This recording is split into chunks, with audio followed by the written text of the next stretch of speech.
मोलकर बोलने की सीख देते रहे हैं, लेकिन कई बार प्रशंसकों से तालियां हासिल करने या फिर अपना आत्मविश्वास दिखाने के लिए माननीय कुछ इस तरह के शब्द बोल जाते हैं जो संसदीय गरिमा के खिलाफ माने जाते हैं। यही वजह है कि रायबरेली में नेता प्रतिपक्ष के एक बयान से सियासी घमासान मच गया। रिपोर्ट देखिए।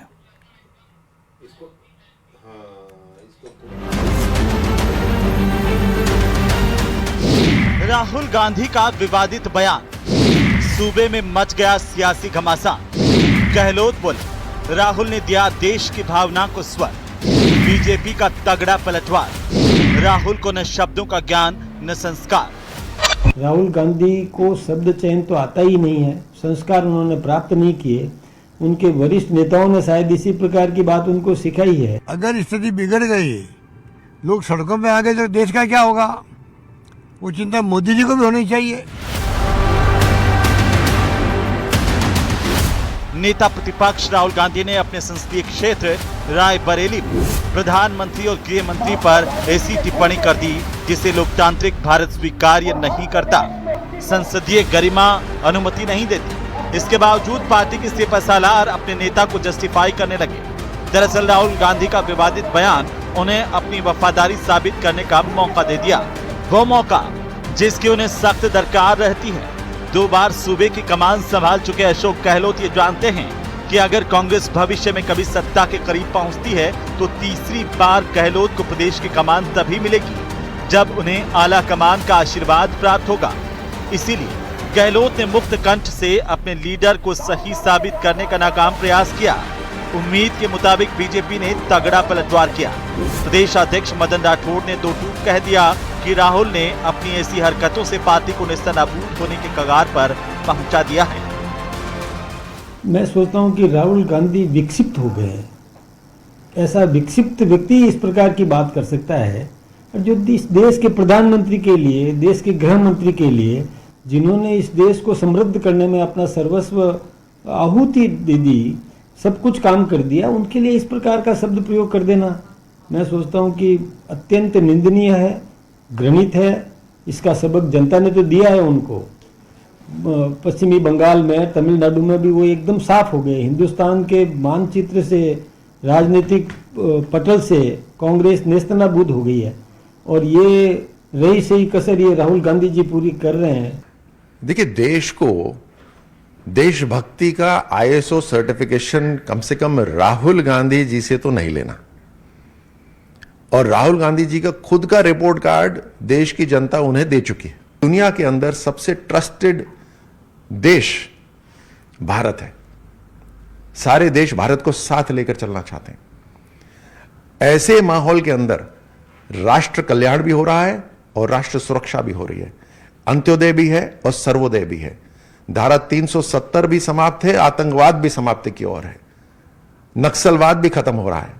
तो प्रधानमंत्री मोदी जी का नेतृत्व, अमित शाह जी का नेतृत्व, ये देश के कल्याण के लिए पूरी तरह समर्पित उनका जीवन है। राहुल गांधी देश में एक बड़े आर्थिक तूफान आने की भविष्यवाणी करते फिर रहे हैं। इसी मुद्दे पर वार पलटवार जारी है, आरोप प्रत्यारोप अपनी जगह। लेकिन एक बात तो तय है कि 28 फरवरी को जब ईरान पर हमला हुआ और होर्मुज की खाड़ी बंद हो गई तो पूरी दुनिया में तेल की सप्लाई चेन टूट गई, क्योंकि दुनिया का 20% तेल इसी रास्ते से आता था। इसीलिए इसके बंद होते ही ग्लोबल मार्केट में हाहाकार मच गया। भारत के मुकाबले पाकिस्तान, नेपाल, श्रीलंका में ईंधन की कीमतों ने आम आदमी की कमर तोड़ दी है। इन सब के बीच भारत की स्थिति काफी स्थिर और संभली हुई नजर आती है। Bureau report, news 18 Rajasthan.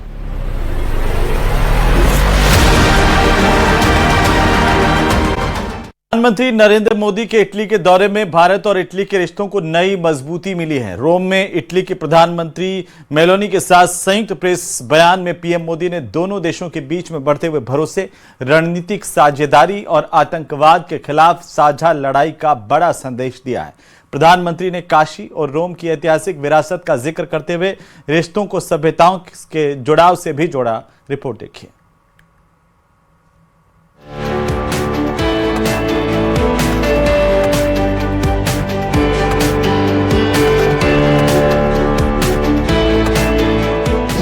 रोम में रिश्तों को नई उड़ान।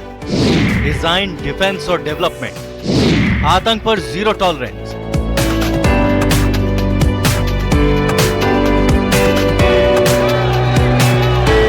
प्रधानमंत्री नरेंद्र मोदी का रोम में जोरदार स्वागत हुआ और इसी गर्मजोशी के साथ भारत इटली रिश्तों को भी नई दिशा मिल गई। संयुक्त प्रेस कॉन्फ्रेंस में पीएम मोदी ने इटली के प्रधानमंत्री जॉर्जिया मेलोनी का आभार जताते हुए कहा कि रोम को दुनिया में शाश्वत नगर के नाम से जाना जाता है और भारत में उनका संसदीय क्षेत्र काशी भी इसी पहचान के लिए प्रसिद्ध है। पीएम मोदी ने कहा कि जब दो प्राचीन सभ्यताएं मिलती हैं तो बातचीत केवल एजेंडे तक सीमित नहीं रहती, बल्कि उनमें इतिहास की गहराई, भविष्य की सोच और दोस्ती की सादगी दिखाई देती है। रोम को विश्व में इटर्नल सिटी के रूप में जाना जाता है। भारत में मेरी लोकसभा कॉन्स्टिट्यूंसी काशी, उसको भी अनादि और शाश्वत नगर माना जाता है। जब दो सभ्यताएं मिलती हैं तो बातचीत केवल एजेंडा तक सीमित नहीं होती, इसमें इतिहास की गहराई, भविष्य की दृष्टि और मित्रता की सहजता तीनों साथ दिखाई देते हैं। प्रधानमंत्री मोदी ने बताया कि पिछले 3.5 वर्षों में उनकी प्रधानमंत्री मेलोनी से कई बार मुलाकात हुई है, जो दोनों देशों के बीच मजबूत होते सहयोग और बेहतर तालमेल का संकेत है। पीएम मोदी ने कहा कि मेलोनी के नेतृत्व में भारत और इटली के संबंधों को नई गति, नई दिशा और नया आत्मविश्वास मिला है। इस दौरान दोनों देशों ने विशेष रणनीतिक साझेदारी की घोषणा भी की। प्रधानमंत्री मोदी ने कहा कि भारत इटली संयुक्त रणनीतिक कार्य योजना 2025 से 2029 आने वाले वर्षों में साझेदारी को व्यावहारिक और भविष्यवादी ढांचा देगी और दोनों देश तय समय सीमा के भीतर इस पर आगे बढ़े। मुझे खुशी है कि हम अपने संबंधों को अपग्रेड करते हुए स्पेशल स्ट्रेटेजिक पार्टनरशिप की घोषणा कर रहे हैं। फ्रेंड्स, आज की बैठक में हमने हमारी भावी साझेदारी को और सशक्त बनाने के लिए विस्तृत रूप से चर्चा की। Bharat Italy joint strategic action plan 2025 to 2029 हमारी साझेदारी को एक प्रैक्टिकल और फ्यूचरिस्टिक ढांचा प्रदान करता है। हम इस पर समयबद्ध तरीके से आगे बढ़ रहे हैं।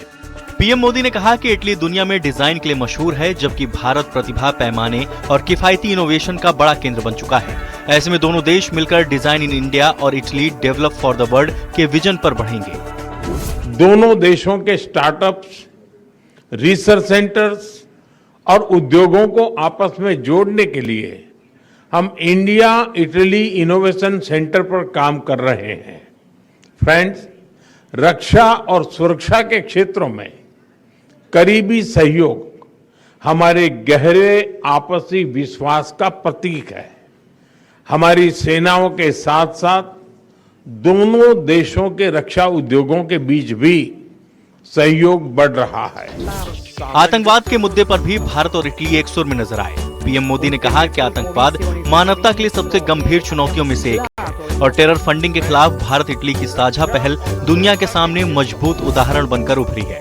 दोनों देशों ने साफ संदेश दिया कि जिम्मेदार लोकतंत्र केवल आतंकवाद की निंदा नहीं करते, बल्कि आतंक के आर्थिक नेटवर्क को तोड़ने के लिए ठोस कार्रवाई भी करते हैं। भारत और इटली ने यह स्पष्ट संदेश दिया है कि रिस्पॉन्सिबल डेमोक्रेसीज केवल आतंकवाद की निंदा नहीं करती, बल्कि उसके फाइनेंशियल नेटवर्क को तोड़ने के लिए भी ठोस कदम भी उठाती है।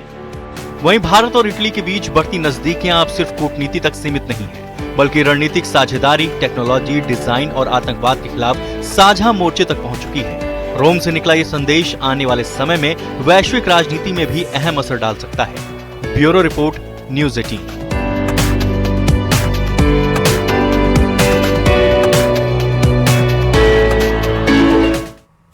तो पीएम मोदी और इटली की प्रधानमंत्री जॉर्जिया मेलोनी के केमिस्ट्री की चर्चा हर कोई कर रहा है। जब प्रधानमंत्री मोदी ने जॉर्जिया मेलोनी को मेलोडी टॉफी का पैकेट गिफ्ट किया तो सोशल मीडिया पर हलचल मच गई, लेकिन भारत में सियासी बयानबाजी इसे लेकर शुरू हो गई।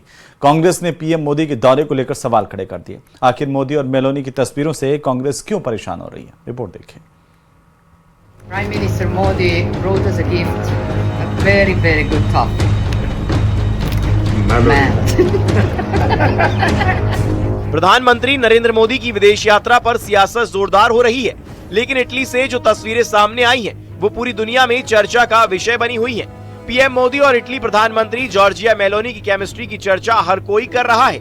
इन तस्वीरों को देखकर कोई भी समझ सकता है, इटली की प्रधानमंत्री जॉर्जिया मेलोनी पीएम मोदी को बेहद आत्मीय अंदाज में कुछ दिखाती नजर आ रही हैं। जब प्रधानमंत्री नरेंद्र मोदी ने जॉर्जिया मेलोनी को मेलोडी टॉफी का पैकेट गिफ्ट किया तो सोशल मीडिया पर अलग ही हलचल मच गई।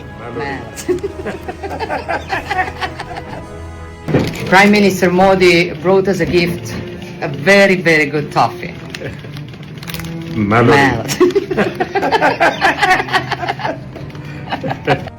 दोनों नेताओं ने रोम के ऐतिहासिक कोलोसियम का दौरा किया, रोशनी में नहाया कोलोसियम और उसके बीच साथ चलते मोदी और मेलोनी की तस्वीरें सिर्फ कूटनीति नहीं बल्कि बढ़ते भरोसे, दोस्ती और वैश्विक साझेदारी की नई तस्वीर है।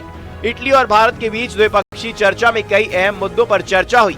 भारत और इटली दोनों देश मानवता के लिए काम करेंगे, एक दूसरे के विकास में सहयोगी बनेंगे। 2029 तक 20 बिलियन व्यापार का लक्ष्य।